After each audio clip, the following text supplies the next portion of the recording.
നീ മറന്നാലും നീ താമസിക്കുന്ന നിന്റെ വീട് അള്ളാഹുവിനെ ഓർമ്മിപ്പിക്കാൻ എന്തെങ്കിലും വഴിയുണ്ടോ? ഉണ്ട്. നമ്മളിൽ അധികം ആൾക്കാരും പല ദുആകളും ദിക്റുകളും പഠിക്കാൻ ആഗ്രഹിക്കുന്ന ആൾക്കാരാണ്.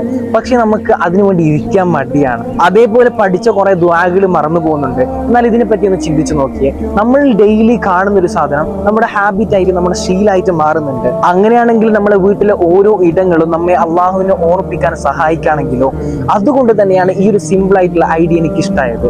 നമ്മൾ രാവിലെ എഴുന്നേൽക്കുമ്പോൾ, നമ്മൾ ബാത്റൂം പോകുമ്പോൾ, നമ്മുടെ മക്കൾ പുറത്തു പോകുമ്പോൾ, നമ്മുടെ മക്കൾ പഠിക്കുമ്പോൾ ഇതുപോലുള്ള ദുആകളും ദിക്റുകളും അടങ്ങിയ സ്റ്റിക്കറുകൾ ഒട്ടിച്ചു വെക്കുകയാണെങ്കിൽ അത് അവരുടെ ശീലമാക്കി മാറ്റാൻ, നമ്മുടെ ഒരു ഹാബിറ്റ് ആക്കി മാറ്റാൻ ഹെൽപ്പ് ചെയ്യും. നമ്മൾ ഇത് ചെയ്യാൻ മറന്നാലും നമ്മുടെ മക്കൾക്ക് ഇത് ഇഷ്ടമാവും. കാരണം ഇതുപോലുള്ള ചെറിയ കാര്യങ്ങൾ കുട്ടികൾക്ക് ഭയങ്കര ഇഷ്ടമാണ്. അവരിത് പുതിയൊരു ശീലമാക്കി മാറ്റും. അപ്പൊ നിങ്ങളുടെ വീട്ടിലും ഇതുപോലുള്ള ഇസ്ലാമിക് ആയിട്ടുള്ള അന്തരീക്ഷം കൊണ്ടുവരണമെന്ന് ആഗ്രഹിക്കുന്നുണ്ടെങ്കിൽ കമന്റ് ബോക്സിൽ സ്റ്റിക്കർ എന്ന് കമന്റ് ചെയ്യുക. ബാക്കിയുള്ള ഡീറ്റെയിൽസ് ഞാൻ പറഞ്ഞു തരാം.